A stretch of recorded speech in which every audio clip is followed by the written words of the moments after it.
এখন অ্যাক্সিসের লাইভ সেশনে আছি। আমি ডাক্তার ফারজানা শারমিন শুভ্রা, সহকারী অধ্যাপক গাইনিয়ান অবস, বঙ্গবন্ধু শেখ মুজিব মেডিকেল বিশ্ববিদ্যালয়।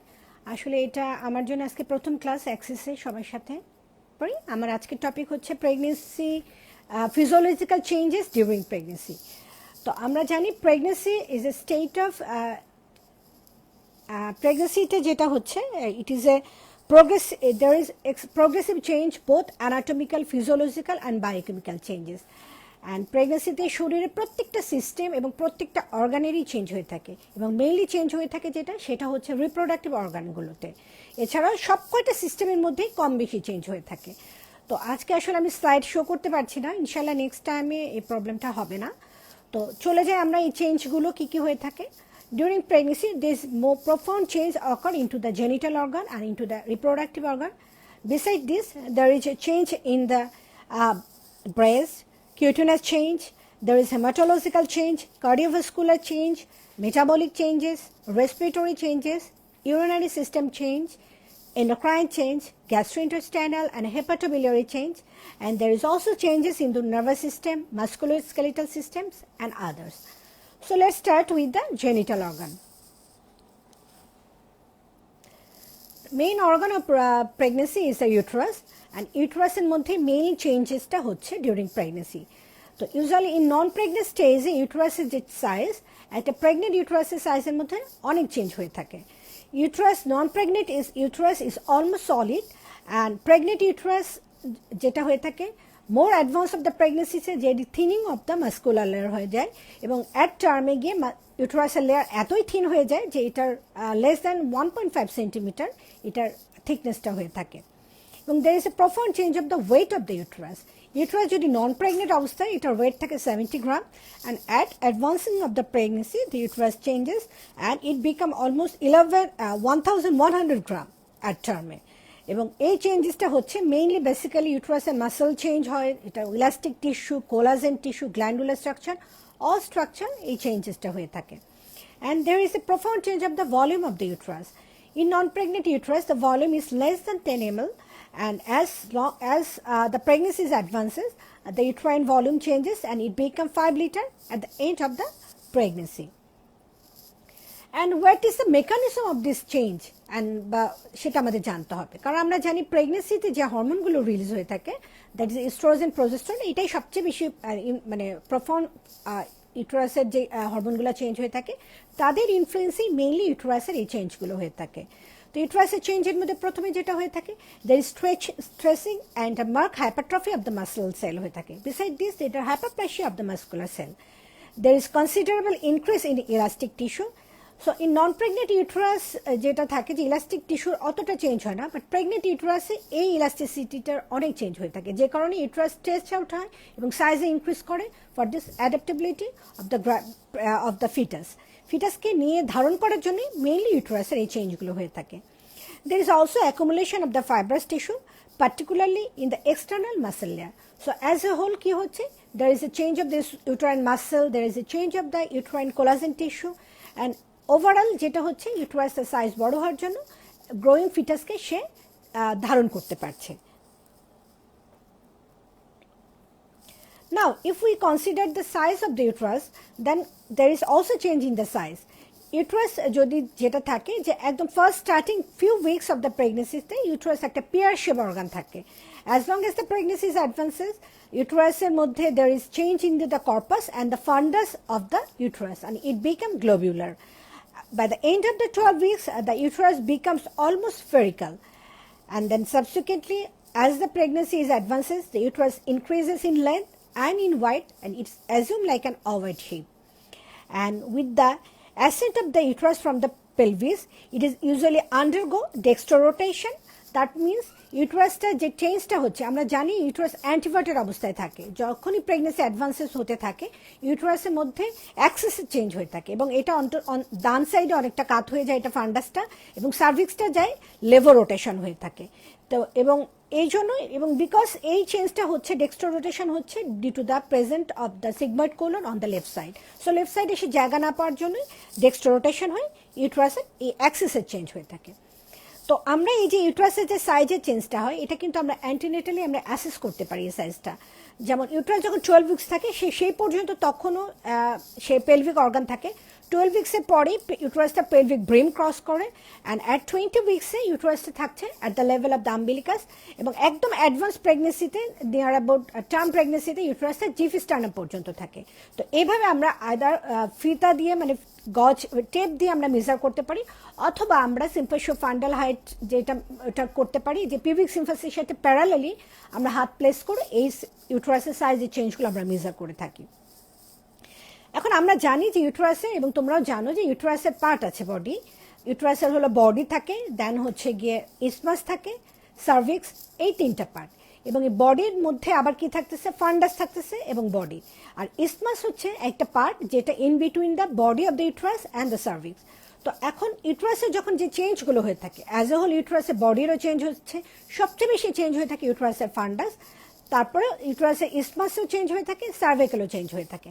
এখন সার্ভিক্সের মধ্যে আমরা কি change pi? Usually in the influence of the estradiol and progesterone, the cervical mucosa এবং cervical epithelial become changed. They become swollen and soften during pregnancy. Usually cervixটা firm consistency থাকে। বাট যখন এই হরমোনগুলোর ইনফ্লুয়েন্স আসে, তখন ইউট্রাসের এই পার্ট, দ্যাট মিনস এই সার্ভিক্সের become soften and it become swollen. Beside this, there is increased vascularity. So cervix colour যেটা, ওই ভেসেলগুলো বিশেষ করে ভেইনের চেঞ্জগুলো বেশি হয়, তো সার্ভিক্সের কালারটা অনেকটা ব্লুইশ আকার ধারণ করে। It is one of the sign of the pregnancy, এটাকে বলা হয় Jacquemier sign. Beside this, due to the influence of the oestradiol, সার্ভিক্সের যে লেয়ার থাকে কলামনার, তোমরা জানো সেটা, there is columnar epithelial lining থাকতেছে সার্ভিক্সে, স্টিমুলেটেড হচ্ছে একটু in presence of the oestradiol hormone. যখন প্রেগনেন্সিতে শরীরের মধ্যে বিশেষ করে 2টা হরমোন ইনফ্লুয়েন্সটাই সবচেয়ে বেশি থাকে, যেটি হল ইস্ট্রোজেন অ্যান্ড প্রোজেস্টেরন। এবং ইস্ট্রোজেনের মধ্যে অ্যাক্টিভ যেটা, সেটা ইস্ট্রাডিয়ালটার মানে আধিক্য সবচেয়ে বেশি থাকে। এবং in presence of this oestradiol there is stimulation of the growth of the columnar epithelial cell of the cervical canal. এবং এইটা দেখা যায় যে চেঞ্জটা ইনওয়ার্ড থেকে আউটওয়ার্ড দিকে যায়। So there is physiological ectropion of the endocervix. এবং এই এন্ডোসার্ভিক্স এটা কিন্তু এক্ট্রোপিন একটা প্যাথোলজিক্যাল চেঞ্জ, কিন্তু প্রেগনেন্সিতে influence of this oestradiol hormone there is changes of the cervical epithelium cell, এবং এপিথেলিয়ালটা যেটা সেটা ভিজিবল হয়ে থাকে সার্ভিক্সের বাইরে দিয়ে, এবং বাইরে থেকে এটা ন্যাকেটা এক্সামিনেশনে দেখা যায়। এবং এই চেঞ্জের জন্য সার্ভিক্সটার মধ্যে একটা ব্লু কালার দেখা যায়, এবং এইটা অনেক সময় দেখা যায় এই চেঞ্জের জন্য কন্ট্যাক্ট ব্লিডিং হতে পারে। অনেক সময় আমরা এখানে মিস ইন্টারপ্রিট করি যে এটা প্যাথোলজিক্যাল কিনা, বাট যখন আফটার ডেলিভারি যখন হরমোনাল চেঞ্জগুলো ইনফ্লুয়েন্সগুলো চলে যায়, তখন এই চেঞ্জটা আবার নর্মাল ফিজিওলজিক্যাল অবস্থায় চলে আসে। তো সার্ভিক্সে যেমন তাহলে কি হচ্ছে, সেটা সার্ভিক্যাল সফট টিস্যুর মধ্যে চেঞ্জ হচ্ছে, সেরকম সার্ভিক্যাল ভাস্কুলারিটি চেঞ্জ হচ্ছে, এবং সার্ভিক্সের যে সিক্রেশন, তার মানে গ্ল্যান্ডুলার স্ট্রাকচারের মধ্যেও চেঞ্জ হয়ে থাকে। এবং সার্ভিক্যাল যে মিউকাস গ্ল্যান্ডগুলো, এই মিউকাস গ্ল্যান্ডগুলো ডিস্টেন্ড হয়, এবং there is increase secretion from the cervical mucus gland. এবং দিস মিউকাস গ্ল্যান্ডগুলো যে সিক্রেশন, সেটা হলো মিউকাস প্ল্যাক। এটা ইউট্রাস, এইটা সার্ভিক্সের ওখানে একটা প্ল্যাকের মতো একটা এরিয়া কভার করে থাকে, যে কারণে কি হয়ে থাকে, এই ইট প্লে প্রোটেক্টিভ রোল। কি করছে সার্ভিক্সের, এটা হচ্ছে ভ্যাজানার উপরে হচ্ছে সার্ভিক্স। সো ভ্যাজানা থেকে অ্যাসেন্ডিং ইনফেকশন যাতে সার্ভিক্স ও ইউট্রাসে না যেতে পারে, সেজন্য এই যে মিউকাস প্ল্যাকটা এটা হেল্প করে থাকে, এবং ইট ইজ এ প্রোটেক্টিভ প্ল্যাক। এবং ভ্যাজানাল যে এপিথেলিয়াল যেগুলো থাকে, সেখান থেকে যে ল্যাক্টোব্যাসিলাই থাকে, সেই ল্যাক্টোব্যাসিলাই এই সময় ভ্যাজানাল সিক্রেশনের পিএইচটাকে অ্যাসিডিক করে দেয়, যে জন্য ভ্যাজানাল ওইটাও অলসো প্রোটেক্টিভ হিসেবে থাকে। সো যে কারণে দেখা যায় যে অ্যাসেন্ডিং ইনফেকশন অনেক সময় যেটা ভ্যাজানা দিয়ে হতে পারে ইউট্রাসে ডিউরিং প্রেগনেন্সি, এই অ্যাসেন্ডিং ইনফেকশনগুলোতে এটা বাধা দেয়। একটা হচ্ছে vaginal changes of the pH, vaginal pH become more acidic, সেটা একটা প্রোটেকশন দিচ্ছে। আরেকটা হচ্ছে সার্ভিক্যাল মিউকাস প্ল্যাক, এটাও প্রোটেকশন দেয়। এবং দ্যার ইজ অলসো কি হচ্ছে, প্রোস্টাগ্ল্যান্ডিন রিলিজ হয়ে থাকে সার্ভিক্যাল কোলাজিন টিস্যু থেকে, এবং দিস প্রোস্টাগ্ল্যান্ডিন এবং also there is release of the collagenase, this are help for the softening of the cervix. So in non pregnant ইউটেরাসের যে সার্ভিক্স থাকে সেটা ফার্ম থাকে, বাট ইন প্রেগনেন্ট ইউটেরাসের সার্ভিক্সটা সফটেন থাকে। এবং এই যত প্রেগনেন্সি অ্যাডভান্স হতে থাকে ডিউরিং লেবার, এই প্রোস্টাগ্ল্যান্ডিন রিলিজটা বাড়তে থাকে, এবং this prostaglandin help to facilitate normal delivery. ডেলিভারির সময় যে সার্ভিক্যাল রাইপেনিং এবং সার্ভিক্যাল ডাইলেটেশন, সেই প্রোস্টাগ্ল্যান্ডিনটা হেল্প করে। তো আমি কিছুক্ষণ আগে যেটা বললাম যে সার্ভিক্যাল চেঞ্জের সাথে সাথে ভ্যাজানাল এপিথেলিয়ামের মধ্যে যেটা সেখানে কি হয় অ্যাসিডিসিটি বাড়ে এবং এটা ভ্যাজানা অলসো বিকাম মোর ভাস্কুলার এবং ভ্যাজানা ভাস্কুলার হওয়ার জন্য এক্সটার্নালি নেকেটার এক্সামিনেশনে আমরা এই চেঞ্জটা দেখতে পারি এবং this is one of the sign of the pregnancy. এটাকে বলা হয় জ্যাকিউমার সাইন, যে ভ্যাজানাল যে ভাস্কুলারিটি বাড়ছে সেই ভাস্কুলারিটির ইনফ্লুয়েন্সে ভ্যাজানাল যে এক্সটার্নালি ভ্যাজানালকে দেখা যায় যে ব্লুইশ কালারেশন এবং these are the changes of the uterus. তার মানে ইউট্রাসের বডিতে চেঞ্জ হচ্ছে, ইউট্রাসের সার্ভিক্সে চেঞ্জ হচ্ছে এবং অলসো যেটা চেঞ্জ হয়ে থাকে সেটা হলো ইউট্রাস ইসমাস। আমরা ইসমাস কোনটাকে বলি? ইসমাস হলো part of the uterus in between the body of the uterus and the cervix, এটা মাঝখানে যে অংশটা সেটাকে বলা হয় ইসমাস। এবং ডিউরিং প্রেগনেন্সিতে ইসমাসের চেঞ্জটা অনেক বেশি হয়ে থাকে। নন প্রেগনেন্ট যে যখন ইসমাসটা থাকে সেটার মধ্যে দুইটা অংশে ভাগ করা যায়, একটা হলো অ্যানাটমিক্যাল অস যেটা between the uterus and the সার্ভিক্সের উপরে পার্টে থাকে, আর একটা হলো হিস্টোলজিক্যাল অস যেটা between the cervix and the isthmus নিচের দিকে থাকে। তো এই যে চেঞ্জ যেটা হয়ে থাকে অ্যানাটমিক্যাল ইন্টারনাল অসটা যত প্রেগনেন্সি অ্যাডভান্স করতে থাকে তত এই অ্যানাটমিক্যাল ইন্টারনাল অসটা মার্জ হয়ে থাকে ইউট্রাসের বডির সাথে এবং 16 উইক্সে গিয়ে দেখা যায় যে এটা অলমোস্ট পুরো মার্জ হয়ে একটা ক্যাভিটি তৈরি করে, ইউট্রাইন ক্যাভিটি, এবং মানে এই ইন্টারনাল অসটা অ্যানাটমিক্যাল ইন্টারনাল অসটা কি করে সেটা লোয়ার ইউট্রাইন সেগমেন্ট হিসেবে ফর্ম হয়ে থাকে। তো নন প্রেগনেন্ট থেকে প্রেগনেন্ট ইউট্রাসের প্রতিটা পার্টিরই চেঞ্জ হচ্ছে। So beside this there is also change of the vascularity and uterine blood supply. তো ইউজুয়ালি দেখা যায় যে নন প্রেগনেন্ট ইউট্রাসে মেইনলি ইউট্রাইন ভেসেল থেকে ব্লাড সাপ্লাই পায়, সাথে সে ওভারিন ভেসেল থেকেও সাপ্লাই পেয়ে থাকে। কিন্তু প্রেগনেন্সির সময় উল্টা হয়ে থাকে, প্রেগনেন্সির সময় ইউট্রাইন ভেসেল থেকে কম পাচ্ছে এবং ওভারিয়ান ভেসেল থেকে ব্লাড সাপ্লাইটা বেশি পেয়ে থাকে। সো এই ওভারিয়ান ভেসেল থেকে beside this আদার অন্যান্য কোলাটারাল সার্কুলেশন, ভেনাস চ্যানেলগুলো ওপেন আপ হয়ে থাকে, লিম্ফেটিক চ্যানেল ওপেন আপ হয়ে থাকে, তো সবগুলো মিলিয়ে ফ্যাসিলিটেট করে to deliver the to adapt the changes of the প্রেগনেন্সিতে, যে বাচ্চাটাকে অ্যাডাপ্ট করতে এবং প্রেগনেন্সি আদার চেঞ্জের জন্য এই চেঞ্জগুলো হয়ে থাকে। Sorry, now there is also changes in the breast tissue. কারণ আমরা যদি চিন্তা করি অর্গান অফ দ্য রিপ্রোডাকশন সেটা হচ্ছে কি uterus, ovary and the Fallopian tube এবং অলসো ভ্যাজানা। বিসাইড দিস আমরা জানি যে ব্রেস্ট অলসো একটা অর্গান অফ রিপ্রোডাকশন। প্রেগনেন্সিতে এই ব্রেস্টের মধ্যেও অনেক ব্যাপক চেঞ্জ হয়ে থাকে। ব্রেস্টের কী কী চেঞ্জ হতে থাকে? ব্রেস্টের সাইজে চেঞ্জ হয়ে থাকে, ওয়েটে চেঞ্জ হয়ে থাকে, তার গ্ল্যান্ডুলার স্ট্রাকচার, তার soft tissue structure, vascularity, H and everything change হয়ে থাকে এবং সবগুলো চেঞ্জ হচ্ছে গিয়ে two adapt the organ for pregnancy and for lactation. So in breast মধ্যে কি কি চেঞ্জ হয়ে থাকে? Usually there is a deposition of fat occur around the glandular tissue and it occurs in influence of the estrogen. Estrogen influence কি করে থাকে? There is a increased number of the glandular structure and glandular duct এবং এই ডাক্টগুলোতে change হওয়ার জন্য কি হয়? ল্যাকটেশনে এটা একটা ইম্পর্টেন্ট রোল প্লে করে। এস্ট্রোজেন ইনফ্লুয়েন্সে এই গ্ল্যান্ডুলার ডাক্টগুলো চেঞ্জ হয়ে থাকে। আর প্রোজেস্টেরন কি করে? প্রোজেস্টেরন এবং হিউম্যান প্লাসেন্টাল ল্যাকটোজেন এই দুইটা কি করে ব্রেস্টের যে গ্ল্যান্ডের যে অ্যালভিওলিগুলো, স্পেশালি দ্য পেরিফেরাল অ্যালভিওলিগুলোর নাম্বার এবং সাইজটাকে বাড়ায়। সো এই নাম্বার এবং সাইজগুলো বাড়ানোর জন্য কি হচ্ছে ল্যাকটেশনের সময় বা ম্যামোজেনেসিসে যে হেল্প করে সেই হেল্পগুলো হয়ে থাকে। এছাড়াও ব্রেস্টের মধ্যে হিউম্যান প্লাসেন্টাল ল্যাকটোজেনের একটা ইনফ্লুয়েন্স থাকে। হিউম্যান প্লাসেন্টাল ল্যাকটোজেন ব্রেস্টের উপর কাজ করে এটার মধ্যেকার অ্যালভিওলি যে ক্যাসিড, ল্যাক্টোগ্লোবিউলিন এবং ল্যাক্টোঅ্যালবুমিন এগুলো তৈরি করে এবং দিস ল্যাক্টোগ্লোবিউলিন, অ্যালভিউলার ক্যাসিড এগুলো ম্যামোজেনেসিস এবং মিল্ক ফর্মেশনে হেল্প করে থাকে। এছাড়া প্রেগনেন্সিতে কি হচ্ছে আমরা জানি যে আমাদের যে ফিমেল যে হরমোনগুলোর মধ্যে আরেকটা হরমোন হচ্ছে প্রোল্যাক্টিন।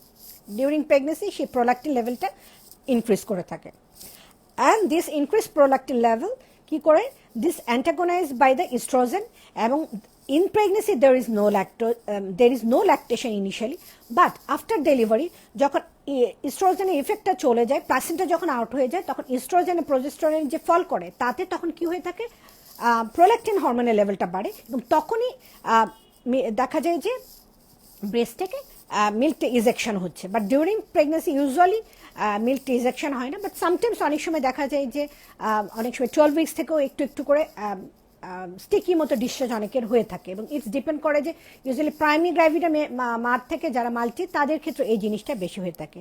সো ওভারঅল ব্রেস্টের যে চেঞ্জ যেটা হয়ে থাকে সেটা কি করছে, যে ব্রেস্টের সাইজ, ব্রেস্টের ওয়েট এবং ব্রেস্টের গ্ল্যান্ডুলার এবং ডাক্টাল যে চেঞ্জ সবগুলো চেঞ্জ হয়ে থাকে, এবং all this changes are evident, যেটা দেখা যায় ভিজিবলি চোখে, যে ব্রেস্টের মধ্যে সাইজও যেরকম বাড়ে থাকে, ব্রেস্টের মধ্যে মানে ভিজিবল ভেইনগুলো ব্লু আকারে দেখা দিয়ে থাকে।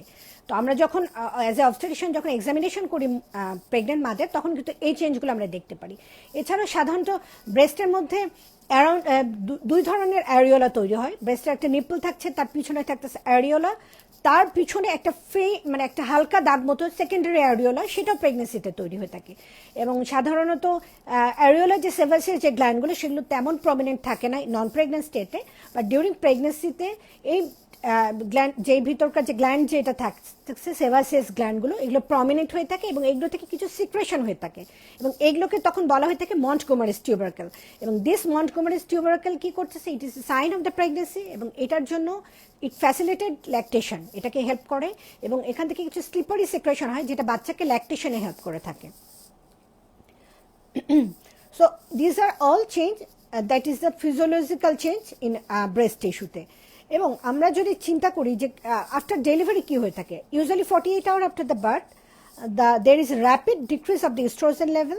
সো সেই ডিক্রিজ ইস্ট্রোজেন লেভেলের জন্য কিন্তু ল্যাকটেশনটা এস্টাবলিশ হয়, কিন্তু প্রেগনেন্সিতে যখন হাই লেভেল অফ ইস্ট্রোজেন থাকে তখন প্রোল্যাকটিন হরমোনটা ততটা এটা কম থাকে, যে কারণে কিন্তু প্রেগনেন্সিতে আমি তখনও যেটা বললাম যে ল্যাকটেশনটা ইউজুয়ালি প্রেগনেন্সি বা অ্যান্টিনেটাল পিরিয়ডে হয় না, এটা আফটার ডেলিভারি এই ল্যাকটেশনটা হয়ে থাকে।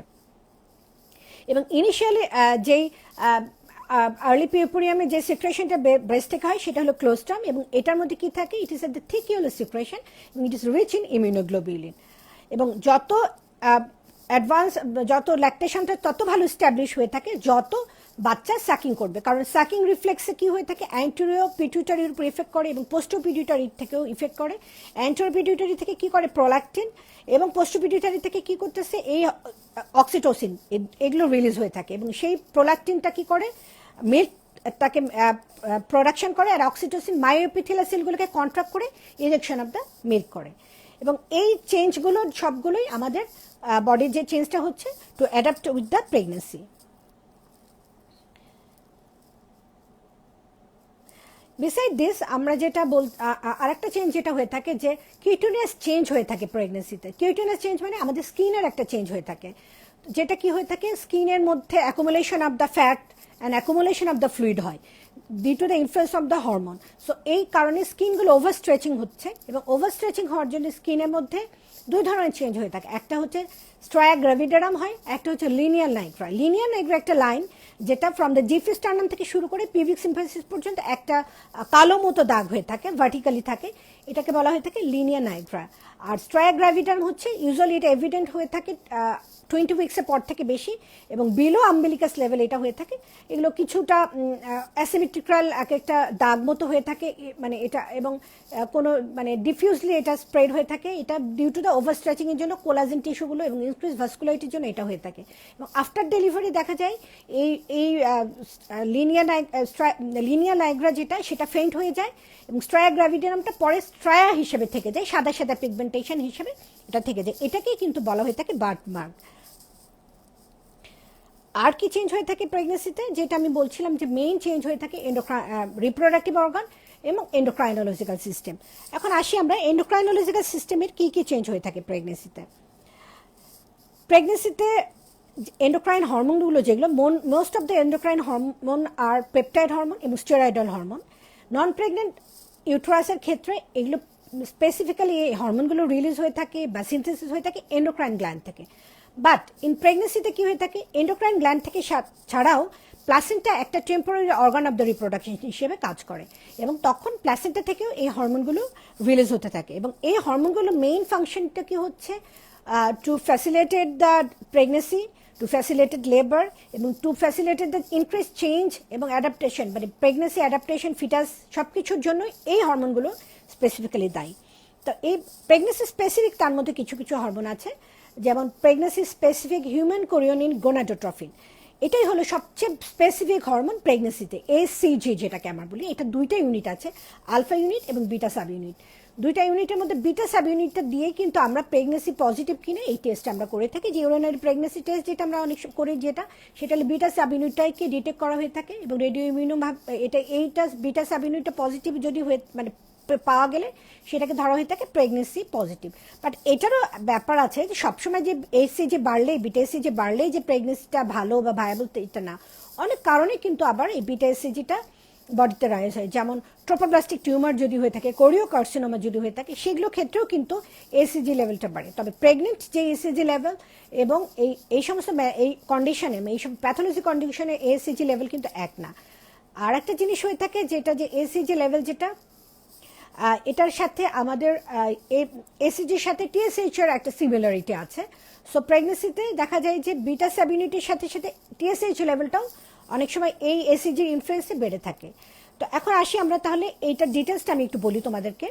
যেটা আমি বলছিলাম যে হিউম্যান কোরিনিক গ্রোনেটোট্রফিনের দুইটা ইউনিট থাকতেছে, আলফা এবং বিটা। এর মধ্যে বিটাটা হলো স্পেসিফিক ফর প্রেগনেন্সি।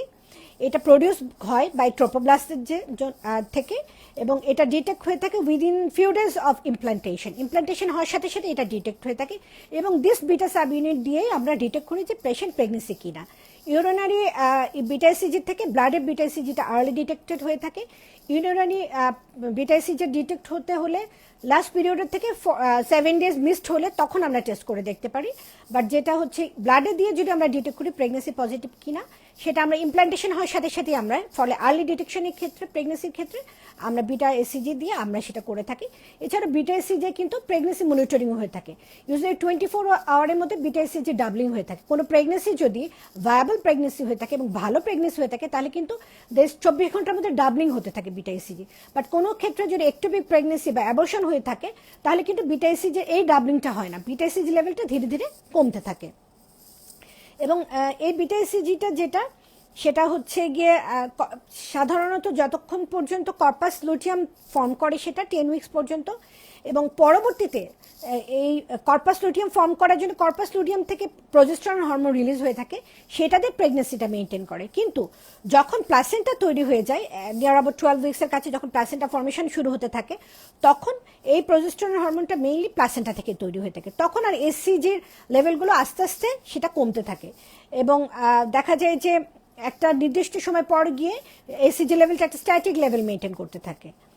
এছাড়াও আমরা এসিজি ছাড়াও হিউম্যান প্লাসেন্টাল ল্যাকটোজেন একটা হরমোন, যেটাও রিলিজ হয়ে থাকে প্রেগনেন্সি, এটাও pregnancy specific. It is produce by the placenta.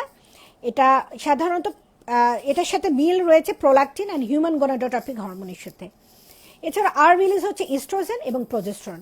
Oestrogen সাধারণত প্রেগনেন্সিতে প্রায় 80% oestradiol, active oestrogen is the oestradiol, এবং এটা maximum 30 to 40 milligram per day এই হিসেবে সে ইনক্রিজ হতে থাকে। এবং এই ইস্ট্রোজেনের বাড়ার জন্য এটা কি করে, ইউট্রাইন মাসেলের হাইপারপ্লাসিয়া হাইপারট্রফি করে, ব্রেস্টের হাইপারপ্লাসিয়া হাইপারট্রফি করে। এছাড়াও প্রেগনেন্সির যে আদার যে কানেকটিভ টিস্যু এবং কনস্টিটিউশনের যে চেঞ্জগুলো হয়ে থাকে সেগুলো হয়ে থাকে due to this influence of this oestrogen. মোট কথা ইস্ট্রোজেন একটা প্রেগনেন্সি হরমোন, এবং এটা ছাড়াও ইস্ট্রোজেন কি করে, বডিতে ওয়াটার রিটেনশন করে এবং সোডিয়াম রিটেনশন করে, যে কারণে কিন্তু প্রেগনেন্সিতে পা ফুলে যাচ্ছে, শরীর ফুলে যায়, ওয়েট গেন হয়ে থাকে। আর আছে আরেকটা হরমোন, সেটা হচ্ছে কি প্রজেস্টেরন হরমোন।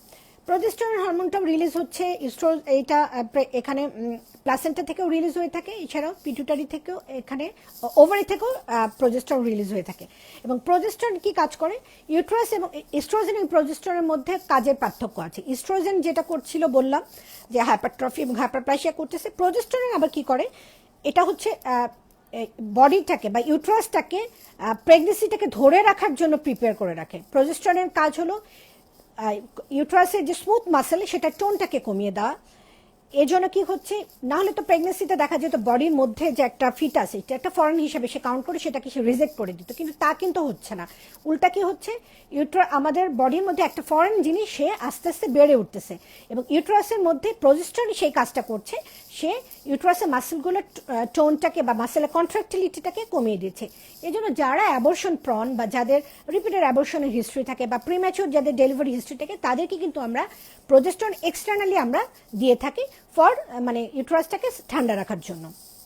এছাড়া প্রজেস্টেরন আরেকটা কাজ করে থাকে, সে কি করে যে স্টমাকের মোটিলিটি কমিয়ে দেয়, যে জন্য প্রেগনেন্সি কিন্তু নওশিয়া হয়ে থাকে, এবং কোলনের অ্যাক্টিভিটি কমিয়ে দেয়, স্টমাকের অ্যাক্টিভিটিও কমিয়ে দেয়। এগুলোর জন্য কি হয়ে থাকে, there is constipation, delayed emptying of the stomach from the colon, and there is increased water reabsorption, এবং আলটিমেটলি প্রেগনেন্সিতে নওশিয়া, ভমিটিং অ্যান্ড কনস্টিপেশন এগুলো হয়ে থাকে।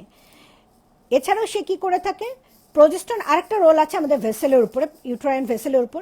সেই ইউটেরাইন ভেসেল এবং অন্যান্য সমস্ত সিস্টেমিক ভাস্কুলার যে টোনটা সেটা কমিয়ে দেয় এবং ভেজো ডায়ালেটেশন করে। তাছাড়াও সে কি করে, টেম্পারেচার যেটা থাকে বডির বেজাল টেম্পারেচার সে বাড়িয়ে দেয়। প্রজেস্টেরন ফ্যাটগুলোকে স্টোরেজ করে এবং এই ফ্যাটটাই হেল্প করে পরে মায়ের থেকে বাচ্চার কাছে তার যে গ্লুকোজ ট্রান্সফার করতে এবং এনার্জি দিতে সে হেল্প করে থাকে। এছাড়াও প্রজেস্টেরন আমাদের রেসপিরেটরি যে সিস্টেম থাকে তার উপর ইফেক্ট করে ওভার ব্রিদিং করে, যে পেশেন্টের স্বপ্নে একটা শর্টনেস অফ ব্রিদিং হয় ডিউরিং প্রেগনেন্সিতে, এবং এটা হয় due to the influence of this progesterone, এবং it's also help the development of the breast. এবার আসি পিটুইটারি রিলেটেড যে হরমোনগুলো সেগুলোর উপরে কি ইনফ্লুয়েন্স হয়ে থাকে প্রেগনেন্সিতে। পিটুইটারি থেকে যে হরমোন যেমন হচ্ছে প্রোল্যাকটিন হরমোনটা কি হচ্ছে, lactotrophs of the anterior pituitary and the cell of the decidua, এখান থেকেই মেইনলি প্রোল্যাকটিন হরমোনটা রিলিজ হয়ে থাকে।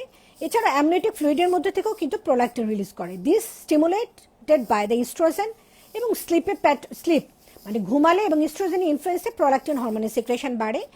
ইট is inhibited by the human placental lactogen এবং ডোপামিন অ্যাগনিস্ট, এবং এটা হওয়ার জন্যই দেখা যায় যে প্রোল্যাকটিন হরমোনটা প্রেগনেন্সিতে সময় এটা কম থাকে, বাট আফটার ডেলিভারি যখন ইস্ট্রোজেন লেভেলটা সাপ্রেস হয়ে থাকে তখন প্রোল্যাকটিন লেভেলটা বেড়ে যায়, এবং it is essential for the lactation, এবং মিল্ক প্রোডাকশন এবং ল্যাকটেশন এস্টাবলিশ করতে এই প্রোল্যাকটিন হরমোনটা হেল্প করে।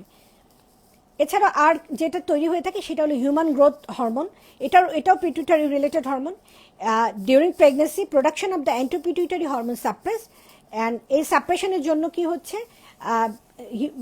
প্রেগনেন্সি কিন্তু দেয়ার ইজ মানে অন্যান্য যে কুশিং সিনড্রোম লাইক সিনড্রোম কিন্তু প্রেগনেন্সিতে হয় না, ওই রকম প্যাথোলজিক্যাল কন্ডিশন হয় না। প্রেগনেন্সিতে যদিও বা হিউম্যান গ্রোথ হরমোনটা লেভেলটা বাড়ে, কিন্তু সেটা কুশিংয়ের মতো কোনো ফিচার তৈরি করে না, তার এই চেঞ্জটা হয়ে থাকে to adaptability with this growing fetus, এটার জন্য শুধুমাত্র চেঞ্জটুকু হয়ে থাকে।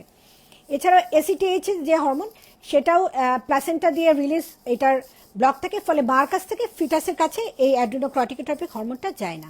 সো আলটিমেটলি যেটা হচ্ছে, pituitary gland 30% increase in size and weight in first trimester of the pregnancy, যে জন্য কিন্তু প্রেগনেন্সিতে অনেকে কমপ্লেন করে হেডেক, বিকজ সাইজ যেহেতু গ্ল্যান্ডের বাড়ে, সাইজ বাড়ার জন্য অনেকে হেডেক কমপ্লেন করে প্রেগনেন্সিতে। এছাড়াও প্রেগনেন্সিতে আরও অনেক হরমোনগুলো যেটা রিলিজ হয়ে থাকে প্লাসেন্টা থেকে, যেমন insulin like growth factor 1, insulin like growth factor 2, এটা কি করে, এটা রেগুলেট করে ফিটাল গ্রোথ, ফলে ফিটাসটাকে প্রেগনেন্ট ইউটেরাসের থেকে যে এটাকে একটা ফরেন চিন্তা করে এটাকে রিজেকশন করে না, যে কারণে ফিটাসটা গ্রো করতে পারে। এছাড়াও ফিটাল সেল থেকেও কিন্তু এই ইনসুলিন লাইক গ্রোথ ফ্যাক্টর 1 এবং 2 এটা তৈরি হয়ে থাকে, এবং maternal cell that means uterus থেকে এই ইনসুলিন লাইক গ্রোথ ফ্যাক্টর সেটাও রিলিজ হয়ে থাকে। এছাড়া আলফা 25 ডিহাইড্রক্সি ক্যালসিফেরল সেটাও কিন্তু রিলিজ হয়ে থাকে প্রেগনেন্সিতে, এবং এটা মেইনলি লিভার এবং ম্যাটার্নাল সেল, যেটা তার মানে ম্যাটার্নাল ইউটেরাস থেকে এটা হয়ে থাকে, এবং এটা ইনফ্লুয়েন্স করে ক্যালসিয়াম রিঅ্যাবজর্পশনের জন্য। প্রেগনেন্সিতে যে ইনক্রিজ ক্যালসিয়াম ডিমান্ড থাকে, এই আলফা 25 ডিহাইড্রক্সি ক্যালসিফেরল লেভেলটা বাড়ার জন্য সেই ক্যালসিয়াম রিঅ্যাবজর্পশনটাকে হেল্প করে।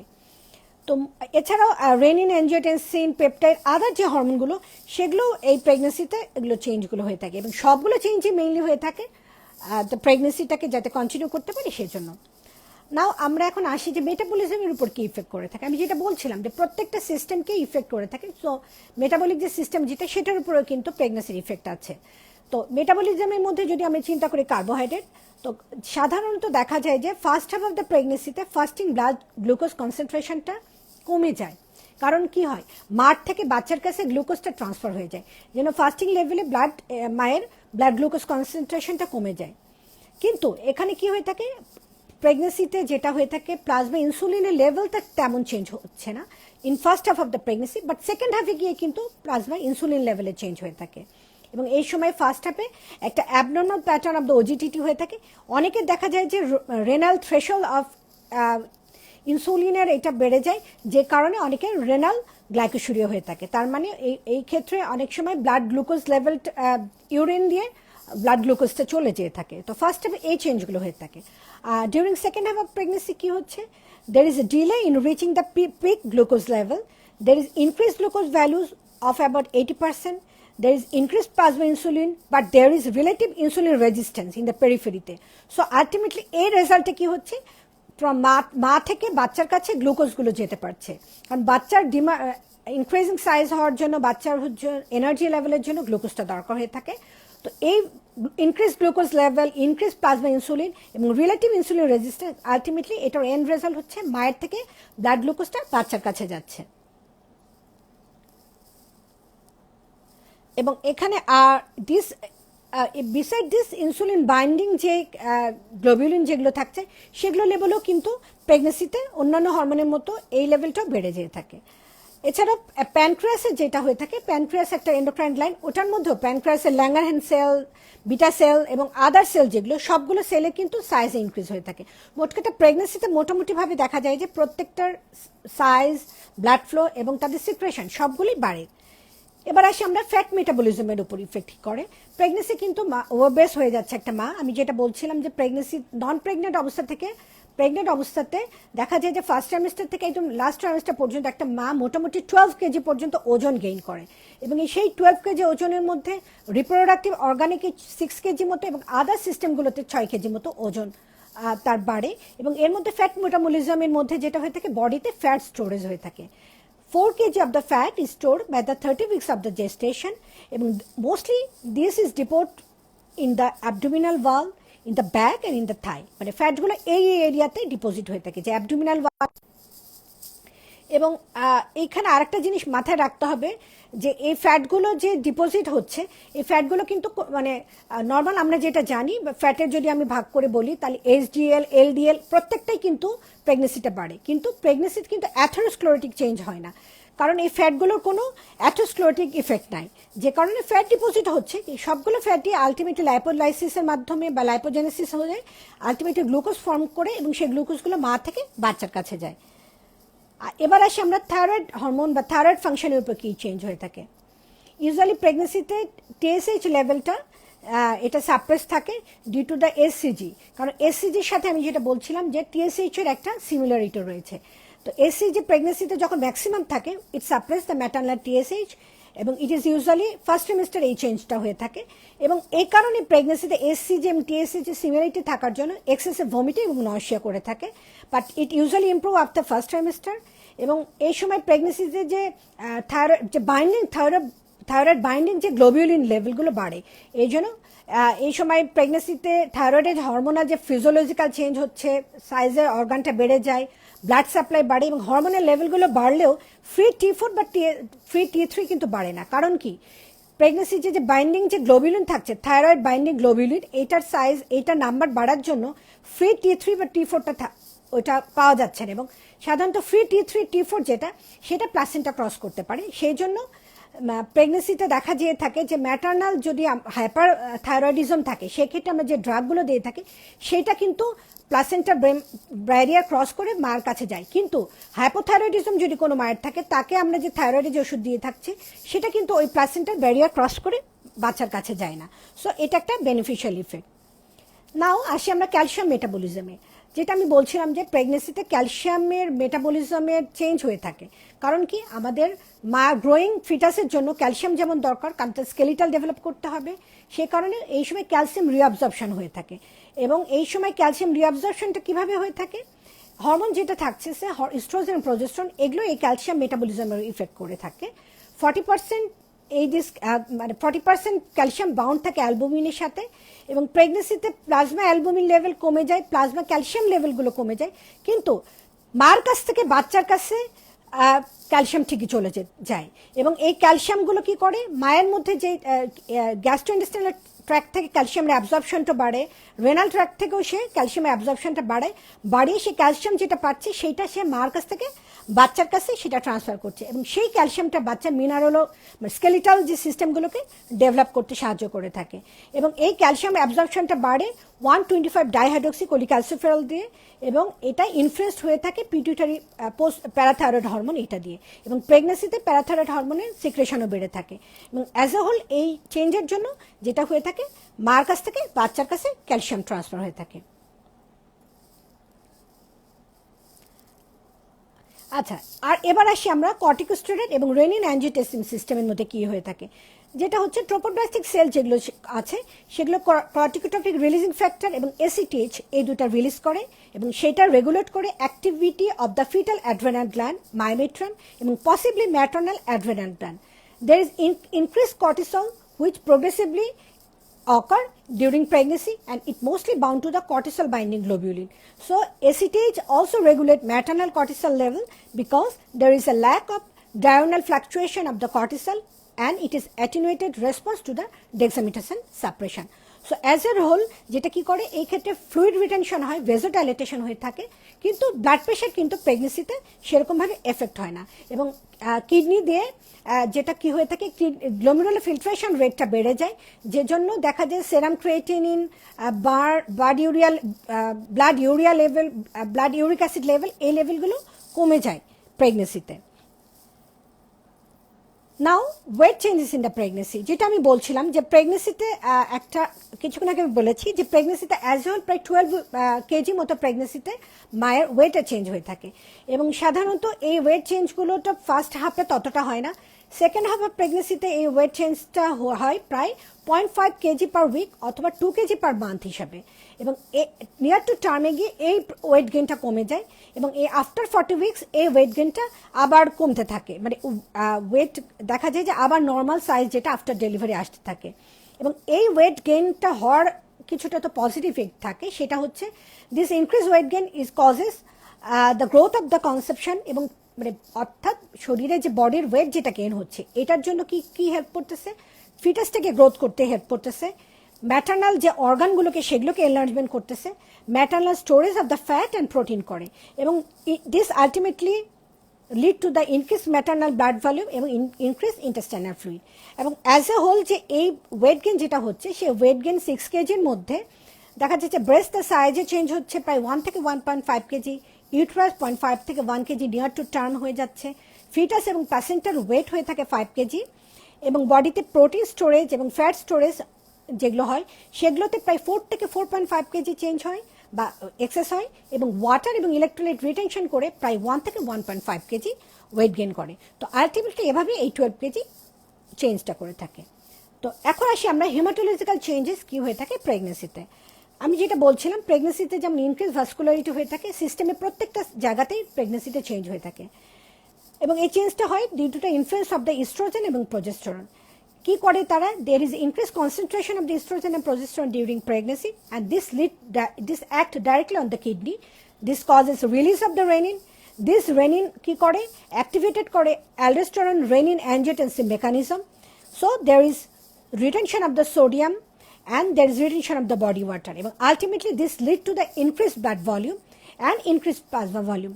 প্রেগনেন্সিতে ব্লাড ভলিউম প্রায় 50% হয়, প্লাজমা ভলিউম প্রায় 45% হয়ে থাকে, কিন্তু প্রেগনেন্সিতে কি হচ্ছে হেমাটোক্রিট লেভেল এবং হিমোগ্লোবিন লেভেল দুটোই আবার কমে যায়।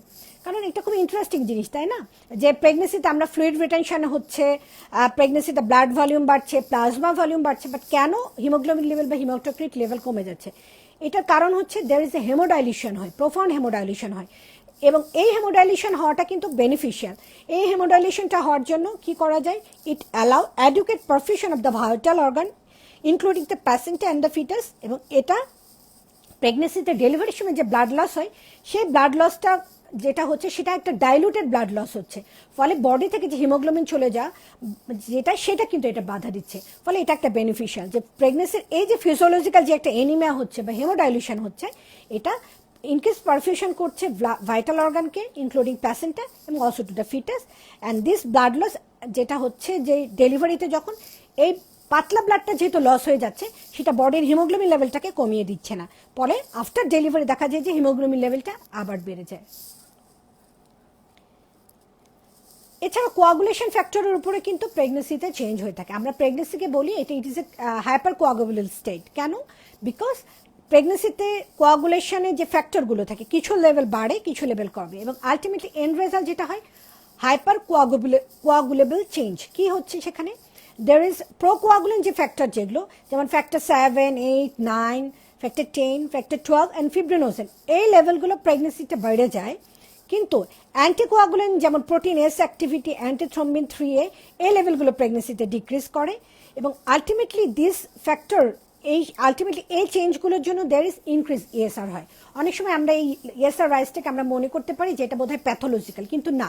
প্রেগনেন্সিতে যেহেতু প্রোকোয়াগুলেন্ট ফ্যাক্টরগুলো বাড়ে এবং অ্যান্টিকোয়াগুলেন্ট ফ্যাক্টর বা তার অ্যাক্টিভিটিগুলো কমে, যে জন্য এটা হলো স্ট্যাগনেশন হয় এবং ইএসআর লেভেলটা এই সময় হাইপার ভিসকোসিটি হয় এবং ইএসআর লেভেলটা প্রেগনেন্সিতে বেড়ে যায়। এছাড়া আমি যেটা বললাম যে প্রত্যেকটা সিস্টেমের চেঞ্জের সাথে সাথে ব্লাডের যে কম্পোনেন্ট, যেটা বললাম যে ব্লাড ভলিউম বাড়ছে, প্লাজমা ভলিউম বাড়ছে, সাথে সাথে কিন্তু অন্যান্য সেল, ব্লাডের যে অন্যান্য কম্পোনেন্ট যেমন আরবিসি, প্লেটলেট, ডব্লিউবিসি, এগুলোর উপরে চেঞ্জ হয়ে থাকে। আরবিসি 20% বাড়ে, প্লেটলেটেরও বাড়ছে, বাট প্লেটলেট বাড়লেও প্লেটলেট কনজামশন হয়ে যায় বডিতে, দেখা যায় স্পেনিক সিকুয়েস্ট্রেশন হয় বা ফিটাসি সিকুয়েস্ট্রেশন হয়, যে জন্য প্রেগনেন্সিতে আবার প্লেটলেটের উপরে দেখা যায় যে একটু মাইল্ড থ্রোম্বোসাইটোপেনিয়া হয়ে থাকে। কিন্তু আরবিসি মাস বাড়া হয় কারণ কি কারণে আরবিসি বাড়ে? যদি আমরা তিনটা সেলগুলোকে চিন্তা করি, যে RBC, WBC and platelet. RBC কি হচ্ছে? আরবিসি মাস বাড়ছে 20%, এবং it is due to the increase production of the renal ইরাইথ্রোপয়েটিন।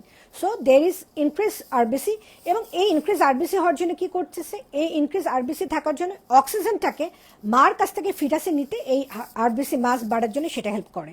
R WBC কি করে? ডব্লিউবিসির কাউন্টের মধ্যে বাড়ছে, কিন্তু ডব্লিউবিসি সবগুলো কম্পোনেন্ট কিন্তু বাড়ে না। ডব্লিউবিসির মধ্যে নিউট্রোফিল কম্পোনেন্ট যেটা, সেইটা বাড়ে, এবং এর জন্য প্রেগনেন্সিতে অনেক সময় ডব্লিউবিসি কাউন্ট বাড়াতে আমরা মনে করি এটা কোনো ইনফেকশন কন্ডিশন কিনা, কিন্তু না। ডব্লিউবিসি কাউন্টটা বাড়লে এটা একটা ফিজিওলজিক্যাল চেঞ্জ, এটা কোনো প্যাথোলজিক্যাল না। আর যেটা বলছিলাম প্লেটলেট ইউজুয়ালি দেখা যায় যে প্লেটলেট কনজামশন হয়ে থাকে প্রেগনেন্সিতে, ফলে নর্মাল যে প্রেগনেন্সি প্রি প্রেগনেন্ট যে প্লেটলেট লেভেল থাকে প্রেগনেন্সিতে মাইল্ড থ্রোম্বোসাইটোপেনিয়া হয়। বাট এই থ্রোম্বোসাইটোপেনিয়ার জন্য কিন্তু কোনো ভাস্কুলার ডিসঅর্ডার বা কোনো জায়গায় যে প্রবলেম সেটা কিন্তু হয় না, এবং এটা আফটার ডেলিভারি অনেক সময়, এটা অনেক সময় না, সবসময় আফটার ডেলিভারি এই চেঞ্জগুলো আবার রিভার্স হয়ে যায়, এটা ইরিভার্সিবল চেঞ্জ না। এছাড়াও ইমিউনি সিস্টেমেও কিন্তু চেঞ্জ করে থাকে। কি করে ইমিউন সিস্টেমে? প্রেগনেন্সি ইজ এ ইমিউনোসাপ্রেসিভ বা একটা ইমিউনোসাপ্রেসিভ একটা কন্ডিশন। এই ইমিউনোসাপ্রেশন হওয়াটা কিন্তু হেল্পফুল, কারণ আমাদের প্রেগনেন্সি যদি ইমিউনোসাপ্রেশন না হতো তাহলে কিন্তু ফিটাস, যেটা আমার প্রেগনেন্সিতে ইউট্রাসের মধ্যে বড় হচ্ছে, সেটা তো একটা ফরেন হিসেবে সে কাউন্ট করতো, এবং সেই ফিটাস থেকে রিজেক্ট করতো, এবং এটা রিজেক্ট করলে তাহলে কি হয়ে যেত? অ্যাবর্শন হয়ে থাকতো। যে সমস্ত মহিলাদের বারবার রিপিটেড অ্যাবর্শন হয়ে থাকে তাদের ক্ষেত্রে কিন্তু এই যে ইমিউনোসাপ্রেশনটা ঘটে না, কিছু কিছু ফ্যাক্টর তাদের বেশি থাকে, ফলে নিজের বডির মধ্যে যে ফিটাসটা গ্রো করতেছে সেটাকে তারা ফরেন হিসেবে করে এবং রিজেক্ট করে দেয়, এবং তাদের অনেক সময় অ্যাবর্শন হয়ে থাকে। বাট একটা নর্মাল প্রেগনেন্সিতে ইমিউনোসাপ্রেসিভ কন্ডিশনের জন্য কি হচ্ছে? প্রেগনেন্সিটাকে মোর রিসেপটিভ হচ্ছে এবং ইমপ্ল্যান্ট এবং ডেভেলপমেন্টটাকে হেল্প করে এবং allowed the foetal as a allograft. তো কী কী চেঞ্জ হয় সেটা আমি এখন একটু বলি। অ্যাপ্রক্সিমেটলি 30% ওমেনদের ক্ষেত্রে দেখা যায় যে সেখানে ইমিউনোগ্লোবুলিন জি অ্যান্টিবডি তৈরি হয় against the inherited paternal human leucocyte antigen of the foetus. So ওইটার against the IgG antibody develop করে। তারপরে কি হচ্ছে? But there is the role of this antibody is unclear and there is no evidence of attack on the fetus. এই অ্যান্টিবডিগুলো তৈরি করছে but এই antibody কিন্তু ফিটাস থেকে ফরেন হিসেবে চিন্তা করছে না বা তাকে রিজেক্ট করছে না, ফলে অ্যাবর্শনটাকে প্রিভেন্ট করতেছে। এছাড়াও কি হয়? ম্যাটার্নাল, আমরা জানি ইমিউনিটি দুই রকম, humoral immunity, cell mediate immunity. তো প্রেগনেন্সিতে সেখানে কি হয়ে থাকে? প্রেগনেন্সিতে potentially harmful T cell mediated immune response down regulated হয়ে থাকে, and component of the immune system যেটা থাকে সেটা অ্যাক্টিভেটেড হয়ে থাকে। ফলে কি হয়?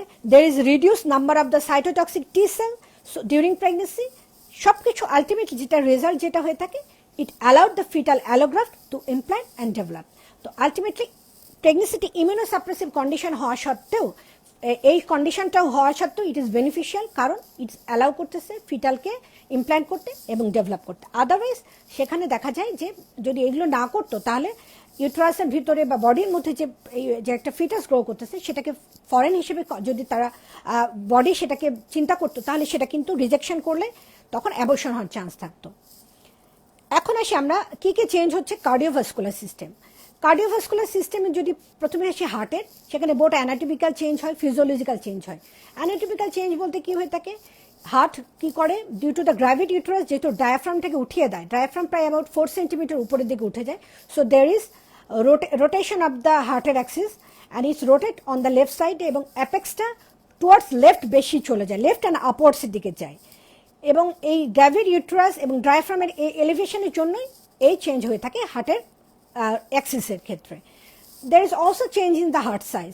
হার্টের সাইজ কীভাবে চেঞ্জ হয়, there is increase myocardial mass এবং there is increase vascularity of the heart. So as a whole there is change of the heart size and heart axis. Beside this, there is a change of the blood volume. প্রেগনেন্সিতে আমি যেটা বলছিলাম যে প্রেগনেন্সিতে প্রায় 40 to 50% of the plasma volume increase হয়ে থাকে এবং blood volume also increase হয়ে থাকে। এবং এই ব্লাড ভলিউম এবং প্লাজমা ভলিউমগুলি ইনক্রিজ কেন হচ্ছে, ইট ইজ ইনক্রিজেস হচ্ছে due to the influence of the estrogen and progesterone এবং হিউম্যান কোরিওনিক সোমাটোট্রফিন। এই সমস্ত হরমোনের ইনফ্লুয়েন্সে কিন্তু এই চেঞ্জগুলো হয়ে থাকে। ইস্ট্রোজেন কী করে, রেনিন অ্যাঞ্জিওটেনসিন পাথওয়েতে কাজ করে, সে সোডিয়াম এবং ওয়াটার রিটেনশন করে। প্রোজেস্টেরনও কিন্তু এই রিটেনশনটা করে, বাট কী মেকানিজমে সেটা অতটা ক্লিয়ার না। এছাড়াও হিউম্যান কোরিওনিক সোমাটোট্রফিন, প্রোজেস্টেরন এবং আদার যে হরমোনগুলো থাকে সেই হরমোনগুলো প্রমোট করতেছে ইরাইথ্রোপোয়েসিস, এবং ইরাইথ্রোপোয়েসিস বেশি হওয়ার জন্য কী হচ্ছে, ইনক্রিজ রেড সেল মাস হচ্ছে। ইনক্রিজ রেড সেল মাস হওয়াতে কী হচ্ছে, যেটা আমি বলছিলাম, যত রেড সেল হবে তত সে অক্সিজেন ক্যারিং ক্যাপাসিটি বাড়বে এবং রেড সেলগুলোকে মাঠ থেকে বাচ্চার কাছে অক্সিজেন নিয়ে যায় এবং বাচ্চার কাছ থেকে আবার কার্বন ডাইঅক্সাইডটাও মার কাছে আসে এবং সেটা পরে এক্সক্রিট হয়ে থাকে। ব্লাড ভলিউমেরও কিন্তু চেঞ্জ হয়ে থাকে প্রেগনেন্সিতে, বাট ব্লাড ভলিউমের চেঞ্জটা ডিপেন্ড করে সাইজ অফ দ্য ওমেন। যে মহিলা ওবেস যে তার ব্লাড ভলিউম বেশি চেঞ্জ হয়ে থাকে, যার মাল্টিপল প্রেগনেন্সি তার ব্লাড ভলিউমের বেশি চেঞ্জ হবে, বা যার প্রায়র প্রেগনেন্সির হিস্ট্রি আছে, দ্যাট মিনস যারা মাল্টিগ্র্যাভিডা তাদের ক্ষেত্রে ব্লাড ভলিউমের চেঞ্জগুলো চেঞ্জ হয়ে থাকে। এবং সাধারণত ব্লাড ভলিউমের চেঞ্জগুলো প্রথম থেকেই শুরু হয়ে থাকে, বাট সবচেয়ে বেশি পিক বা সবচেয়ে বেশি ব্লাড ভলিউম থাকে সেটা হচ্ছে 32 উইকসের সময় এবং বিফোর ডেলিভারি এবং জাস্ট আফটার ডেলিভারি ওই সময়ও কিন্তু ব্লাড ভলিউমগুলোর চেঞ্জ হয়ে থাকে। এবং এই ব্লাড ভলিউম চেঞ্জ হওয়ার জন্যই কিন্তু ভলিউম চেঞ্জ হওয়ার জন্যই ইউটেরাসে এবং প্লাসেন্টাতে ব্লাড সাপ্লাই বেশি যায় এবং ফিটাসটা তার নিউট্রিশন, তার অক্সিজেন এই জিনিসগুলো সে পায়। তো এই all change of the system is for adaptability of the pregnancy. এখন আসি আমি যে ম্যাটারনাল ব্লাড প্রেশারের এখানে কি হয়ে থাকে। সাধারণত প্রেগনেন্সিতে ব্লাড প্রেশারের অতটা চেঞ্জ হয়ে থাকে না, ইনিশিয়ালি একটু ব্লাড প্রেশার কমলেও পরে কিন্তু ব্লাড প্রেশার একটা স্ট্যাটিক লেভেলে থাকে। এবং ব্লাড লসও প্রেগনেন্সিতে, এই যে ব্লাড ভলিউমের চেঞ্জ বা ব্লাড প্রেশারের চেঞ্জ, এটা কিন্তু বেনিফিশিয়াল ডিউরিং প্রেগনেন্সিতে। কারণ কি, আমরা জানি যে যখন ডেলিভারির পরে যখন প্লাসেন্টা সেপারেট হয় তখন ব্লাড লস হয়ে থাকে। এবং সাধারণত ভ্যাজানাল ডেলিভারি ক্ষেত্রে দেখা যায় যে প্রায় 500 থেকে 600 ml ব্লাড লস হয়ে থাকে এবং সিজারিয়ান সেকশনে প্রায় 1000 ml ব্লাড লস হয়ে থাকে। কিন্তু যখন এই ব্লাড ভলিউমটা বাড়ার পরে ডেলিভারির সময় যখন যে ব্লাড লসটা হচ্ছে, যেহেতু একটা ডাইলুটেড ব্লাড লস হয়ে থাকে, সো ম্যাটারনাল হিমোগ্লোবিনের কনসেন্ট্রেশনটা অতটা এফেক্ট করে না। কিন্তু যদি দেখা যেত এই ব্লাড হিমোডাইলুশন না হতো, তাহলে আল্লাহ তাআলা এভাবে সৃষ্টি করেছেন, তাহলে দেখা যেত মার থেকে যখন এই ব্লাডটা লস হচ্ছে তখন মা বেশি হিমোগ্লোবিন ডিপ্রাইভড হতো। বাট যেহেতু এই ফিজিওলজিক্যাল চেঞ্জটা হচ্ছে, সো মা বেশি মানে তার বডি থেকে প্রয়োজনীয় হিমোগ্লোবিনটা বা সেটা অতটা চলে যায় না। এখন আসি আমরা কার্ডিয়াক আউটপুটের কী কী চেঞ্জ হচ্ছে। যেটা বলছিলাম যে ব্লাড ভলিউমের চেঞ্জ হচ্ছে, কার্ডিয়াক আউটপুটেরও সেক্ষেত্রে চেঞ্জ হয়ে থাকে। ডিউরিং প্রেগনেন্সিতে there is 40% increase of the cardiac output during pregnancy এবং ম্যাক্সিমাম চেঞ্জটা হয়ে থাকে 20 to 24 উইকসের দিকে। এবং it is occur due to the hormonal changes. এবং এছাড়াও ম্যাটারনাল হার্ট রেটেরও চেঞ্জ হয়ে থাকে এবং প্রোগ্রেসিভলি যত প্রেগনেন্সি অ্যাডভান্স হতে থাকে ম্যাটারনাল হার্ট রেট কিন্তু বাড়তে থাকে। এবং it is normal non pregnant থেকে দেখা যায় যে প্রেগনেন্সিতে maternal heart rate by 15 beats বেড়ে থাকে। এছাড়া স্ট্রোক ভলিউমেরও চেঞ্জ হয়ে থাকে। স্ট্রোক ভলিউম প্রায় 25 থেকে 30% স্ট্রোক ভলিউম ইনক্রিজ হয়ে থাকে এবং এই স্ট্রোক ভলিউমে চেঞ্জের সাথে কিন্তু একটা প্রেগনেন্সির যে গ্র্যাভিড ইউট্রাসের সাথে যদি দেখা যায় যে যেহেতু স্ট্রোক ভলিউম এবং আদার চেঞ্জগুলো হয়ে থাকে, ভেজোডাইলেশন হয়ে থাকে, এই জন্য কোনো মা যদি গ্র্যাভিড ইউট্রাস মানে সুপাইন পজিশনে থাকে তখন কিন্তু দেখা যায় যে গ্র্যাভিড ইউট্রাস কি করে ভেনাকাভাল কম্প্রেশন করে, এবং এটা যদি এই ভেনাকাভাল কম্প্রেশন যদি শুধু টোটালি সুপাইন পজিশন থাকে, অনেক সময় সুপাইন হাইপারটেনশন সিনড্রোম হয়, যে মা যদি চিত হয়ে অনেকক্ষণ যদি শুয়ে থাকে তখন কি হয় ভেনাকাভাল এবং অ্যাটোকাভাল কম্প্রেশন হয়ে থাকে, এবং এই কম্প্রেশনের জন্য there is decrease stroke volume এবং this result to the supine hypertension syndrome, ফলে অনেক সময় সিনকোপাল অ্যাটাক, ব্র্যাডিকেডিয়া এবং হাইপারটেনশন এগুলো হয়ে থাকে, এবং এটা কিন্তু রিভার্সিবল। সাথে সাথে মাকে যদি লেফট ল্যাটারাল পজিশনে করা হয়ে থাকে তাহলে কিন্তু এই চেঞ্জটা আবার রিভার্স করা হয়ে থাকে। এবং in pregnancy there is also change in the blood pressure, যেটা আমি তখন বললাম যে ব্লাড প্রেশারটা যেটা সাধারণত পাস প্রেশার ওয়াইডেন ইন প্রেগনেন্সিতে which result to the diastolic fallen pulse pressure widen due to the diastolic falls which is greater than the systolic. So diastolic blood প্রেশারটা বেশি কমে যায় than systolic blood pressure. Venous প্রেশারও change হয়ে থাকে, there is progressively increase venous pressure occur into the lower extremity compared to the upper extremity, and this excessive venous changes এর জন্য মা যখন দাঁড়িয়ে থাকে তখন দেখা যায় ভেনাস চেঞ্জ হওয়ার জন্য বা ভেনাস কনজেশনের জন্য ইডিমা হয়ে থাকে, ফ্লুইড রিটেনশন হয়ে থাকে, এবং this changes occur only due to the venous চেঞ্জেসের জন্য। এছাড়া অনেক সময় দেখা যায় যে কিছু arterial natriuretic peptide, nitric oxide, prostacyclin এই হরমোনগুলো রিলিজ হয়, যেগুলোর জন্য পেরিফেরাল ভাস্কুলার রেজিস্ট্যান্স হয়, এবং অনেক সময় এই পেরিফেরাল ভাস্কুলার রেজিস্ট্যান্সের জন্য খুব সোয়েটিং বা হট ফ্ল্যাশ এই প্রবলেমগুলো হয়ে থাকে এবং কিউটিনাস চেঞ্জগুলো হয়ে থাকে। সো এখন আমরা আসি যে clinical findings of cardiovascular system. আমরা যদি কার্ডিওভাস্কুলার সিস্টেমকে এক্সামিনেশন করি আমরা কিছু চেঞ্জ পাবো। এই সময় সিস্টোলিক ইজেকশন মারমার পাওয়া যেয়ে থাকে, এবং সাধারণত this result from the increase cardiac output and decrease blood viscosity. এই মারমারটা সাধারণত লেফট স্টার্নাল এজে এটা পাওয়া যেয়ে থাকে, এবং it is arise from the internal thoracic artery. এবং আমরা যদি ইসিজি করি অনেক সময় আমরা দেখতে পাবো যে সেখানে লেফট অ্যাক্সিস ডেভিয়েশন হয়ে থাকে, এবং অনেক সময় সেখানে স্প্লিটিং ফার্স্ট হার্ট সাউন্ড পাওয়া যেয়ে থাকে। তো এই চেঞ্জগুলো ছিল কার্ডিওভাস্কুলার চেঞ্জেস, সিস্টেমের চেঞ্জ। এবার আসি আমরা রেসপিরেটরি চেঞ্জেস কী হয়ে থাকে। রেসপিরেটরি সিস্টেমের কী কী চেঞ্জ হয়ে থাকে, যেটা আমরা দেখছি যে ওয়েট গেন হয়ে থাকে প্রেগনেন্সিতে।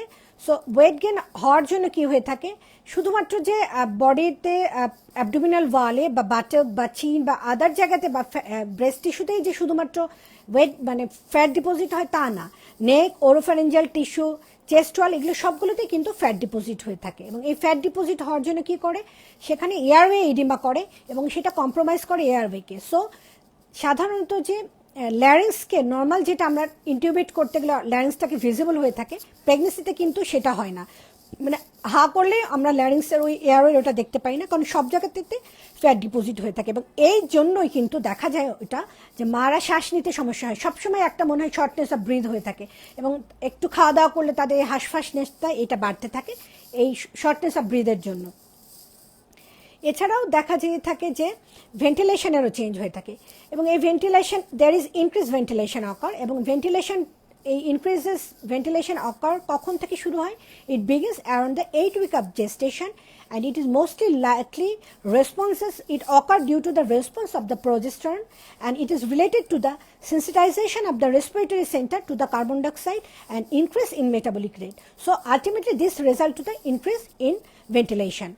এছাড়াও কি হয় এখানে থাকে, there is changes in the mechanical aspect of the ventilation. কি হয়ে থাকে, there is increase in tidal volume by 40%, and there is reduction in the functional residual capacity.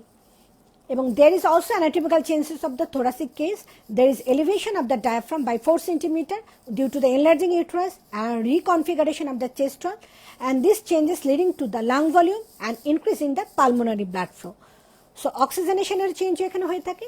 কি হয়ে থাকে যে প্রেগনেন্সিতে there is increase oxygen consumption হয়ে থাকে, এবং দিস ইনক্রিজ অক্সিজেন কনজাম্পশন হওয়ার জন্য সেটা কতটুকু হয়ে থাকে oxygen consumption, it increases to about 20% of the oxygen consumption at rest, এবং 1/3 of this is necessary for the metabolic demand of the placenta and this fetus, and the remainder is needed for the extra metabolic work of the maternal organ.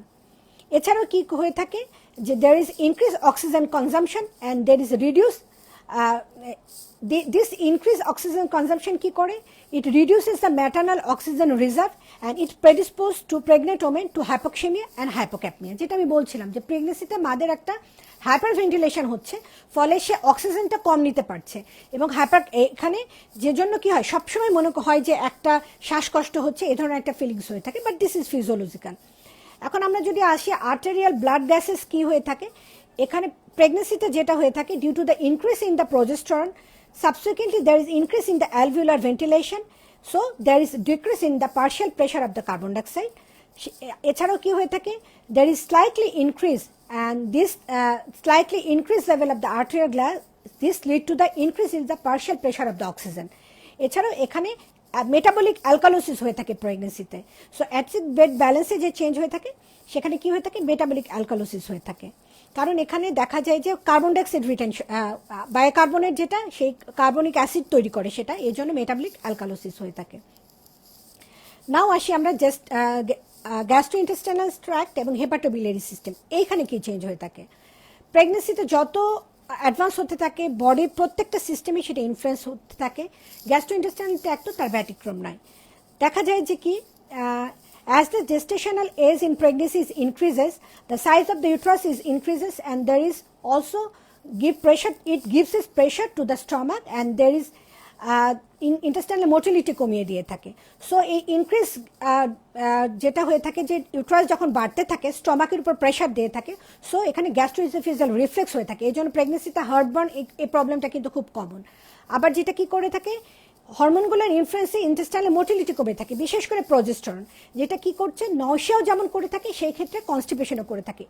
So প্রেগনেন্সিতে দেখা যায় যে স্টমাকের খাবারগুলো যেটা অনেকক্ষণ ধরে food থেকে যায়, এই জন্য অনেক সময় বমি করে দিলে মারা অনেক সময় কমপ্লেন করে যে আমি বমি করলাম, যা খাবারটা খেয়েছি পুরোটাই উঠে আসে। পুরোটা উঠে আসার কারণ এটাই হয়ে থাকে যে স্টমাকে স্ট্যাসিস হয়ে থাকে, এবং এই স্ট্যাসিসটা কিন্তু হেল্পফুল, কারণ কি অনেকক্ষণ ধরে খাবারটা ওখানে থাকার জন্য ওখান থেকে ফুড ম্যাটেরিয়ালগুলো ধীরে ধীরে নিউট্রিয়েন্টগুলো অ্যাবজর্ব হয় এবং যেটা মার থেকে ফিটাসের কাছে যেতে থাকে।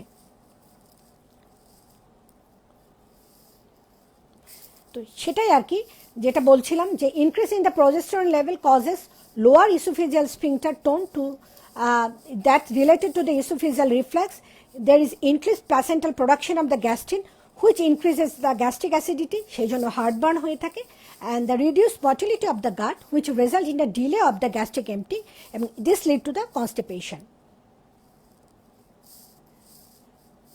এবারে আমরা লিভারের মধ্যে কি চেঞ্জ হয়ে থাকে, লিভারের মধ্যে তার সাইজের চেঞ্জ হয়ে থাকে এবং মেইনলি লিভারের সাইজের সাথে সাথে অ্যানাটমিক্যালও চেঞ্জ হয়ে থাকে। Liver may become more difficult to examine during pregnancy due to the expanding uterus. Due to hyperestrogenic state in pregnancy, clinical findings such as telangiectasia and palmar erythema are also associated with liver disease in non-pregnant state, and it is found in 60% of the pregnant women. এছাড়াও আর কি করে থাকে, despite of the increase of the portal vein pressure in pregnancy, the size of the liver and hepatic blood flow remain unaltered during pregnancy. The liver function also remain mostly the same. The total alkaline phosphatase serum is increases to up to double in the non-pregnant stage থেকে pregnant stage এ alkaline phosphatase যেটা serum alkaline phosphatase এর লেভেলটা বেড়ে যায় এবং this alkaline phosphatase প্রেগনেন্সিতে cholestatic jaundice করে থাকে এবং যেটার জন্য দেখা যায় যে প্রেগনেন্সিতে অনেক সময় ইচিং হয়ে থাকে। Beside this, the hepatic production of the protein is increases, but because of the expanding maternal placental volume of serum albumin, hepatic production of the protein increases, but because of the expanding maternal placental volumes of serum albumin levels still remain low. Most important changes in the pregnancy is to the liver is the increased production and plasma fibrinogen level and other clotting factor. তার মানে প্রেগনেন্সিতে লিভারের যে প্রবলেমের মধ্যে যেটা আমি বললাম যে অ্যালকালিন ফসফেটেসের লেভেলটা বাড়ে, অন্যান্য অ্যালবুমিনগুলোর লেভেল বাড়ে এবং লিভারে এই প্লাজমা অ্যালবুমিনগুলোর লেভেল বাড়ার জন্য বাড়ে এবং প্লাজমা ফিব্রোজন লেভেল এবং কিছু কিছু ক্লটিং ফ্যাক্টরের লেভেল প্রেগনেন্সিতে বাড়ে। গল ব্লাডারও কিন্তু প্রেগনেন্সিতে চেঞ্জ হয়ে থাকে। During pregnancy the contractility of the gall bladder is reduced. Progesterone may impair gallbladder contraction by inhibiting cholecystokinin mediated smooth muscle stimulation, এবং this related to the gallbladder contraction. This impairment leads to the stasis bile stasis করে, and it is associated with the increased cholesterol saturation of pregnancy, এবং ultimately এর জন্য gallbladder stone হওয়ার chance কিন্তু প্রেগনেন্সিতে থাকে। Beside this, intrahepatic cholestasis has been linked to this high circulatory level of the estrogen, which inhibit the intraductal transport of the bile acid. So ultimately যেটা হয়ে থাকে, বাইল অ্যাসিডগুলো থেকে বাইল সল্টগুলো অ্যাবজর্ব হয়ে থাকে, সেরকম অ্যালকালাইন ফসফেটেস লেভেল বাড়ে এবং which lead to the cholestatic jaundice, এবং এই সময় প্রেগনেন্সিতে biliary cholestasis এবং বাইল সল্টগুলো অ্যাবজর্ব হওয়ার জন্য ইচিং ডেভেলপ করে থাকে, এবং আফটার ডেলিভারি আবার এটা অনেক সময় ঠিক হয়ে যায়। আবার অনেক সময় কিন্তু সেটা আবার অনেক মানে লিভার অন্যান্য ফাংশনগুলোকে অনেক সময় অল্টার করে থাকে। সো টোটাল ইফেক্ট যেটা দেখা যাচ্ছে যে প্রেগনেন্সিতে গ্যাস্ট্রোইন্টেস্টাইনাল সিস্টেমের কী কী চেঞ্জ হচ্ছে, there is nausea, vomiting, morning sickness, there is constipation, there is gastroesophageal reflex, এবং sometimes due to the rise of the venous pressure হেমোরয়েডও ডেভেলপ করে প্রেগনেন্সিতে, এবং these are the changes of the gastrointestinal system. Kidney এবং urinary সিস্টেমও কিন্তু change হয়ে থাকে, কিডনি সাইজে বাড়ে, রেনাল ক্যালিক্সগুলো যেগুলো সেগুলো ডায়ালেটেড হয়ে থাকে।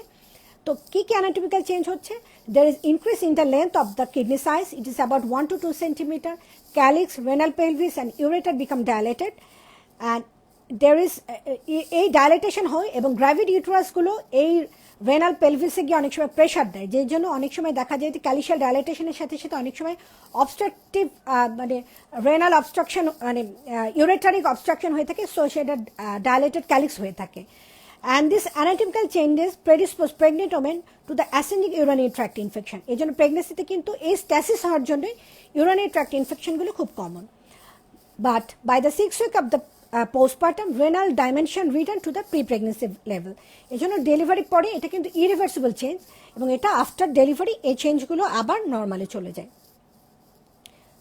এবং এখানে যেটা ফাংশনাল চেঞ্জেস হয়ে থাকে কিডনিতে, renal vascular resistance decrease which lead to the renal plasma flow, এবং it is increases to about 50 to 85% above the non-pregnant values during the first of the pregnancy. Renal perfusion is also increases, এবং this renal perfusion increase করে কি প্রায় about 50%, এবং GFR return glomerular filtration rate ও প্রেগনেন্সিতে বেড়ে যায়, এবং glomerular filtration রেটটা আবার ডেলিভারি 12 সপ্তাহ পরে আবার তার নন প্রেগনেন্ট স্টেটে চলে আসে।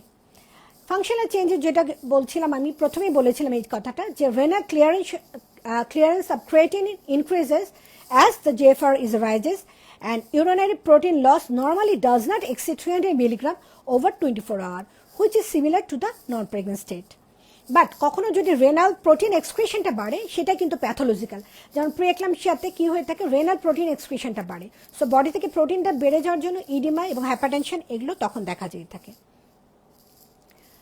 এছাড়াও আমি যেটা বললাম যে অ্যানাটমিক্যাল চেঞ্জের সাথে সাথে রেনাল সিস্টেমেরও ফাংশনাল চেঞ্জ হয়ে থাকে। কী কী ফাংশনাল চেঞ্জ হয়ে থাকে, there is increase in the GFR plus saturated renal threshold in the proximal convoluted tubule, explain the increased amount of the glucose in the urine, which lead to the glycosuria. এই জন্য pregnant মহিলাদের দেখা যায় first ট্রাইমেস্টারে renal যে থ্রেশহোল্ডটা কমে যায়, যে কারণে গ্লাইকোসুরিয়া ডেভেলপ করে। More than 50% the women have glycosuria sometime during the pregnancy, এবং it is usually during the first trimester এটা বেশি হয়ে থাকে। সো মোটামুটি আমরা যদি বলে থাকি প্রেগনেন্সিতে এই চেঞ্জগুলো হয়ে থাকে, যে প্রেগনেন্সি এমন একটা স্টেট যেখানে বডি প্রত্যেকটা সিস্টেমের চেঞ্জ হয়ে থাকে, একেবারে রিপ্রোডাক্টিভ অর্গান থেকে শুরু করে অন্যান্য যে সিস্টেমগুলো অ্যাভারেজ প্রত্যেকটা সিস্টেমে চেঞ্জ হয়ে থাকে। কিন্তু এই চেঞ্জগুলো যে সবগুলো প্যাথোলজিক্যাল, সবগুলো কোনোটাই প্যাথোলজিক্যাল না, অল আর ফিজিওলজিক্যাল চেঞ্জ, এবং because of the influence of this hormone এই চেঞ্জগুলো হয়ে থাকে। এবং এই চেঞ্জগুলো মেইনলি হয়ে থাকে যে আমাদের প্রেগনেন্সিতে যেই চেঞ্জগুলোর একটাই ইফেক্ট, সেটা যে প্রেগনেন্সি তাকে ভালোভাবে যাতে কন্টিনিউ করতে পারে, ফিটাসের কাছে যাতে ভালোভাবে সে নিউট্রিশন সাপ্লাই দিতে পারে, এবং আলটিমেটলি ডেলিভারিটা যাতে ফ্যাসিলিটেট করে। তো মোটামুটি এই হলো আমার physiological change in the pregnancy. আমি মনে হয় জিনিসগুলো আসলে এটা বিশাল একটা জিনিস, এটাকে আসলে স্বল্প সময় বলাটা খুবই ডিফিকাল্ট। তারপরে যদি আমি পাওয়ার পয়েন্টে তোমাদেরকে দেখাতে পারলে জিনিসটা বোধহয় আরেকটু হতো। তো আশা করছি যে আজকে এটা আমার জন্য প্রথম ক্লাস, নেক্সট ক্লাসে আমি পাওয়ার পয়েন্টে তোমাদেরকে দেখাতে পারবো, এবং আমার স্টুডেন্টরা এটাতে উপকারিত হবে বলে মানে আমি মনে করি যে এটা তাদের জন্য উপকারী হবে। তো ধন্যবাদ সবাইকে এতক্ষণ ধৈর্য নিয়ে আমার লেকচারটা শোনার জন্য। সবাইকে খোদা হাফেজ।